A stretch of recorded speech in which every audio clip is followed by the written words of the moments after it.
సందర్భంగా 1953లో ఆంధ్ర మద్రాసు విడిపోయిన తర్వాత 56లో భాషా ప్రయుక్త రాష్ట్రాలు ఒక భాష మాట్లాడే వాళ్ళు ఒక్కటికే ఉండాలని చెప్పి కేంద్ర ప్రభుత్వం తీసుకున్న నిర్ణయానికి ఆంధ్ర తెలంగాణ కలవాలని సందర్భం వచ్చినాడు. ఆనాడే మీకు మాకు మీ యాసకు మా యాసకు మీ సంస్కృతికి మా సంస్కృతికి సంబంధం లేదు కనుక మీకు మాకు పొంతర ఉండదు పొత్తు ఉండదని చెప్పి ఆనాడే మన వాళ్ళు తెలంగాణ ఆవశ్యకతను తెలంగాణ నేపథ్యాన్నే బయటపెట్టిన సందర్భం. ఆ తర్వాత 1969 తెలంగాణ ఉద్యమం ఉవ్వెత్తున లేచి విద్యార్థి లోకం మా తెలంగాణ మాకు కావాలన్నాడు. పత్రికలు లేవు, టీవీలు లేవు, బస్సులు లేవు, ఏది లేకున్నా కూడా ఒక్క మాటతోని తెలంగాణ ఉద్యమం ఉవ్వెత్తున నడిస్తే కాసు బ్రహ్మానందరెడ్డి కసాయి తూటాలకు 372 మంది విద్యార్థులు నేల కొరిగిన సందర్భం. ఆ నేపథ్యమే ఇవాళ తెలంగాణ ఉద్యమైంది. కానీ ఇవాళ నేనే తెచ్చిన తెలంగాణ, నేనే మూడ కట్టుకొచ్చిన, మా మూడ కట్టుకొచ్చిండు, లేకపోతే మా అయ్య మూడ కట్టుకొచ్చిండు, ఇవన్నీ పనికిరాని మాటలు మాట్లాడుతూ ఉన్నారు. వేలాది మంది తెలంగాణ అమరవీరుల త్యాగఫలం ఇవాళ తెలంగాణ ఏర్పడింది. దాని వెనకాల వచ్చిన తర్వాత తెలంగాణ రాష్ట్రం ఏర్పడడానికి మీరు నిరాహార దీక్ష చేసినని చెప్తా ఉన్నారు. నిరాహార దీక్ష చేసినరో ఎందుకు చేసినరో మీరు నిరాహార దీక్ష బందే సందర్భంలో గద్దరన గలవిప్పితే మళ్ళీ లేచి మళ్ళీ మీరు నిరాహార దీక్ష పెట్టారు. దీనికంతటికీ మేమే దీనికి వారసులం, మేమే తెలంగాణ అనేది మీరు ఫీల్ అవుతూ ఉన్నారు. అది కరెక్ట్ కాదు. తెలంగాణ ఉద్యమం రకరకాల అంచెలంచెలుగా జమగూడిన సందర్భం. సకల జిల్లా సమ్మె గారు సబ్బండ వర్గాలు రోడ్డు మీదకి వచ్చి మా తెలంగాణ మాకు కావాలంటే సోనియా గాంధీ తెలంగాణను ప్రకటించిన తర్వాత 2009లో తెలంగాణ చిదంబరం కేంద్ర హోమ్ మినిస్టర్ ఉండి తెలంగాణ ప్రకటించితే అనివార్య కారణాల వల్ల లేట్ అయింది.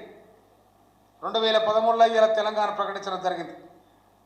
ప్రకటించిన తెలంగాణలో సోనియా గాంధీ నిండుగా తెలంగాణ ఇస్తున్నామో దీన్ని బడుగు బలహీన వర్గాలకు, సబ్బండ వర్గాలకు సమ్మెలు చేసిండ్రు, రోడ్ల మీద పడ్డరు, పిల్లలు చనిపోయినరు కనుక వాళ్ళ ఆత్మశాంతి కోసం, ఆర్థిక రాజకీయ అభివృద్ధి కోసం తెలంగాణ పాటుపడాలని సంకల్పించింది సోనియా గాంధీ. కానీ మీరు చేసిన పని ఏంటిది? తెలంగాణ రాకపోతే మీరు మొత్తం చదువుకుని మంచిగా తెలంగాణ రాష్ట్రం ఏర్పడకముందే మీరు మంచిగా చదువుకున్నారు. ఇవాళ తెలంగాణ వచ్చిన తర్వాత కాళేశ్వరం పేరు మీద మీరు చేసిన వ్యవహారం అంతా ప్రజలకు తెలిసిపోయింది. ఇవాళ హరీష్ రావు గారు ముఖ్యమంత్రి గారి మీద మాట్లాడుతూ ఉన్నాడు. కాళేశ్వర తీర్పు మాకు వ్యతిరేకంగా వస్తుందేమో అని చెప్పి మేము ఆయన వకీలం పెట్టుకున్నాము, ఢిల్లీ పోయినామని చెప్తా ఉన్నారు. ఎందుకు ఆ పరిస్థితి వచ్చింది? మీకు అధికారం 10 సంవత్సరాలు మీ చేతుల అధికారం పెడితే మీరు చేసింది ఏంటిది? దానికోసం మాట్లాడకుండా సీఎం గారి మీద మాట్లాడతారు. అందుకోసమనే తెలంగాణ ప్రజలు మీరు ఏదో అనుకుంటా ఉన్నారు, లొటబెడ ప్రజలకు నక్కాశ పడ్డట్టు మళ్ళీ మేమేం వస్తాం, మేము యాడికి వస్తారు, మీరు యాడికి వస్తారు? గీడ ఉన్నకి అసెంబ్లీకి రాకపోతాడు పెద్ద మనిషి, కేసీఆర్కి అసెంబ్లీ రాకపోతా ఉన్నాడు. నిన్న పోయి బదిలాడి పోయి ఆ సిరిసిల్ల కాడ పాప జీవరెడ్డికి ఇది జీవం పోయించారు.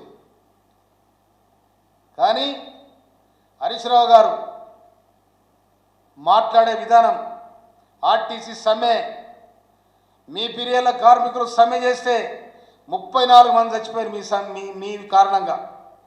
ఇవాళ లేనిపోని అపోలు పెట్టి ఆర్టీసీ కార్మికులను ఎగదోచి సమ్మె చేయమని చెప్పి మీరు ప్రోత్సహిస్తూ ఉన్నారు. రాష్ట్ర ప్రభుత్వాన్ని, ముఖ్యమంత్రి గారిని మీరు తులనాడుతూ ఉన్నారు. కానీ మీ పీరియడ్ల పల్లెలకు ఎవరు పోలే, మీరు కట్టించిందంత ఏంటిది? శ్మశాన వాటికలు, బొందలగడ్డలు, వైకుంఠ ధామాలు.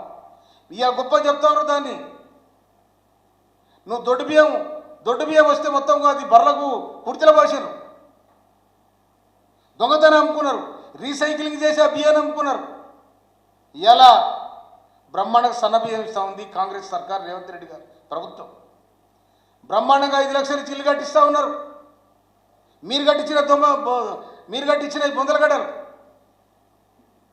ఇవాళ విద్యా స్కూల్ పెడతా ఉన్నారు, ఇంటిగ్రేటెడ్ స్కూల్ పెట్టారు. నా నియోజకవర్గానికి కూడా ఇంటిగ్రేటెడ్ స్కూల్ ఉంది, ఇలా పని నడుస్తూ ఉంది. కనుక ఇవన్నీ కూడా ప్రజల కోసం, ప్రజల చేత ఎన్నుకోబడి తెలంగాణ మీకు అప్పచెప్తే తెరులు చేసిరని చెప్పి ప్రజలు ఇటువైపు తిరిగి కాంగ్రెస్ పార్టీని అధికారం తీసుకొచ్చారు. మళ్ళీ కూడా నికారసైన